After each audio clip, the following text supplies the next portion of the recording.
Question is depreciation. What is depreciation?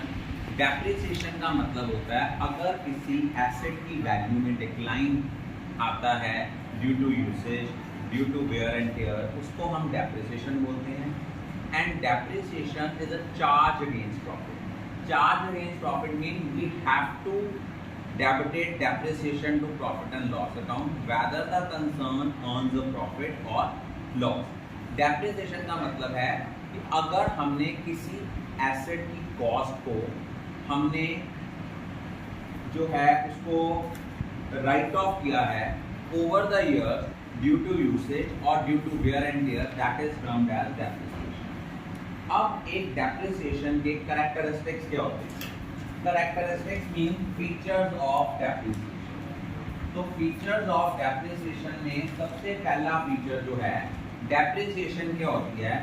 depreciation एक process है कि किसी tangible asset की कॉस्ट को different years में over its useful life कैसे हमने allocate करना है, that is depreciation।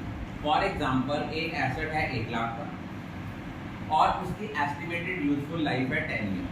तो 1 लाख डिवाइडेड बाय 10 मीन हर साल हमने कितनी उसकी कॉस्ट एलोकेट करनी है, 10,000 ईच ईयर। सेकंड जो है, इससे डेप्रिसिएशन से क्या होता है, आपके फिक्स्ड एसेट की जो वैल्यू है वो डिक्लाइन करती है। सारे फिक्स्ड एसेट्स की वैल्यू डिक्लाइन नहीं करती एक्सेप्ट फ्री होल्ड लैंड। और डेप्रिसिएशन हम हर साल इसलिए प्रोवाइड करते हैं क्योंकि एसेट की वैल्यू कम हो जाती है due to usage, due to wear and tear, due to obsolescence. आप लोग देखो, आप मोबाइल फ़ोन लेते हो, अभी आप मोबाइल फ़ोन शोरूम से लेके आओ, आप उसका वो बैग डिब्बा खोलो, दोबारा सेम मोबाइल फ़ोन अगर आप बेचने जाते हो सेम प्राइस वो नहीं होता। सेम पे शोरूम से गाड़ी निकलवाते हो, गाड़ी शोरूम से निकलवा ली, दोबारा वही गाड़ी उनको बेचने जाओ तो थोड़े पैसे कम देंगे। और ये किस कारण होता है? क्योंकि रेगुलर जब हम किसी चीज़ को यूज़ करते हैं उनकी क्वालिटी डिटीरियोरेट होती है, उनकी फिजिकल डिटीरियोरेशन है, आउटडेटेड हो जाती है क्योंकि टेक्नोलॉजिकल एडवांसमेंट्स आई जा रही हैं। जैसे जैसे टेक्नोलॉजिकल एडवांसमेंट्स आई जा रही हैं वैसे वैसे जो पुरानी चीज़ें हैं वो क्या हो जाती हैं, आउटडेटेड हो जाती हैं। और कहता है ये प्रोसेस नहीं है कि एसेट को वैल्यूएट करना है, बल्कि हमने ये देखना है एक एसेट से हमने पूरे साल में कितना बेनिफिट लिया ताकि हम उस एक्सपेंस को अपने प्रॉफिट एंड लॉस अकाउंट में चार्ज कर सकें। जो टर्म डेप्रिसिएशन है इसको हम यूज़ करते हैं for tangible fixed assets like building, plant, machinery. और वेस्टिंग एसेट्स के लिए हम टर्म यूज़ करते हैं डिप्लीशन। जैसे ऑयल वेल है, कोल माइंस हैं, इनकी जब वैल्यू डिक्लाइन करती है इनके लिए टर्म यूज़ करते हैं डिप्लीशन। और इनटेंजिबल एसेट्स को जब हम राइट ऑफ करते हैं उनके लिए टर्म यूज़ करते हैं amortisation. There is little bit difference between depreciation, depletion and amortization. The term depreciation is used for tangible fixed assets, whereas depletion is used for wasting assets, and amortization is used for the reduction in the value of intangible assets. Depreciation हमारा एक non cash expense है। Non cash mean हम इनके लिए cash पे नहीं करते। और डेप्रिसिएशन एक इनडायरेक्ट एक्सपेंस है, डायरेक्ट नहीं है, डायरेक्टली ये प्रोडक्ट में कंट्रीब्यूट नहीं करता बल्कि ये एक इनडायरेक्ट एक्सपेंस है। उसके बाद क्या रीजंस हैं डेप्रिसिएशन? डेप्रिसिएशन चार्ज करने का सबसे पहला रीजन है यूज ऑफ एसेट। जब हम किसी चीज़ को कॉन्स्टेंटली यूज करते हैं उसकी वैल्यू डिक्लाइन करती है। Efflux of time, with the passage of time asset की वैल्यू लाइफ एक्सपायर होती है तो उसकी वैल्यू भी कम होती है।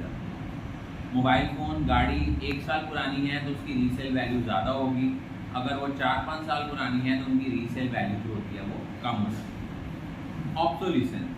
ऑब्सोल्यूशन का मतलब होता है कि अगर कोई और बेटर एडवांसमेंट टेक्नोलॉजी वाला प्रोडक्ट आ गया तो आपका जो एग्जिस्टिंग प्रोडक्ट है वो मार्केट से आउटडेटेड हो जाता है। फोर्थ, एक्सीडेंट्स के कारण भी अगर किसी एसेट को कोई डिस्ट्रॉय हो गया है, मान लो गाड़ी है, गाड़ी का कोई पेंट खराब हो गया है, गाड़ी का कोई बोनेट खराब हो गया है, इंजन खराब हो गया, रिपेयर कराई है, तो ये सारी चीज़ें जो हैं वो आपके एसेट की वैल्यू को डिक्लाइन करती हैं।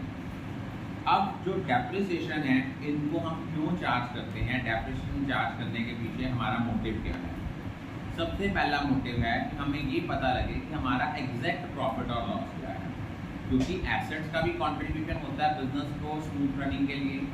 एक फैक्ट्री है, एक फैक्ट्री में मशीनरी का बड़ा इंपॉर्टेंट रोल होता है, क्योंकि मशीनरी काम नहीं करेगी, मशीनरी नहीं होगी, ठीक तरीके से काम नहीं करेगी, वो बिजनेस की एफिशिएंसी को इफेक्ट करेगी। To show true and fair view of the financial position, हमें बिजनेस की सही फाइनेंशियल पोजीशन तभी पता लगेगी अगर हम उसकी एक्चुअल में रियलाइजेबल वैल्यू को कंसिडर करें। सपोज आपने एक एसेट 10 लाख का खरीदा था, आज भी आपकी किताबों में वो 10 लाख का शो हो सकता है उसकी रियलाइजेबल वैल्यू 1 लाख रह गई हो। इट मीन जो हमारी बुक्स ऑफ अकाउंट्स हैं वो हमें रियल फाइनेंशियल पोजीशन को शो नहीं कर रही। To determine the correct cost of production, अब देखो मशीनरी का कंट्रीब्यूशन होता है प्रोडक्शन में। अगर हमने देखना है एक मशीनरी पर्टिकुलर प्रोडक्ट को बनाने में उसका कितना कंट्रीब्यूशन है, उसका कितना यूसेज है, कितनी वैल्यू का प्रोडक्ट वहाँ जो इसमें कंट्रीब्यूशन किया है पर्टिकुलर एसेट ने, उसके लिए भी डेप्रिसिएशन चाहिए। To provide funds for replacement, अब देखो क्या होता है, बेसिकली हम डेप्रिसिएशन क्यों चार्ज करते हैं। देखो हमें पता है कि हमने 1 लाख रुपए की बाइक ली, हम कहते हैं 10 साल इसकी एस्टिमेटेड यूजफुल लाइफ है, हम हर साल 10-10 हज़ार का अलग रख देते हैं। जब 10 साल बीतते हैं, लाख रुपया हमारे पास इकट्ठा हो गया, कुछ पैसे हम और डालेंगे तो नया बाइक खरीद लेंगे। इससे क्या होता है, हमें एसेट को रिप्लेस करने के लिए फंड्स जो हैं वो जनरेट हो जाते हैं। To comply with the legal provision as per companies act, as per income tax act, it is mandatory for every organisation to charge depreciation. फिर उसके बाद आता है कि कौन कौन से फैक्टर्स जो हैं वो डेप्रिसिएशन को इफेक्ट करते हैं, कि आपकी एसेट की ओरिजिनल कॉस्ट क्या है, उसके बाद सेकेंडली स्क्रैप वैल्यू क्या है, जितनी स्क्रैप वैल्यू ज़्यादा होती है वो भी आपकी कॉस्ट को इफेक्ट कर, आपकी डेप्रिसिएशन को इफेक्ट करती है। यूजफुल एस्टिमेटेड लाइफ, जितनी यूजफुल एस्टिमेटेड लाइफ ज़्यादा होगी आपकी डेप्रिसिएशन उतनी कम होगी। Legal provision as per act हमें दिया होता है कि इतनी डेप्रिसिएशन इस एसेट पे चार्ज करनी है। फिर है period for which depreciation is charge, कितने पीरियड के लिए चार्ज करनी है, वो एसेट 6 मंथ के लिए यूज हुआ कि पूरा साल। I think all of you are clear.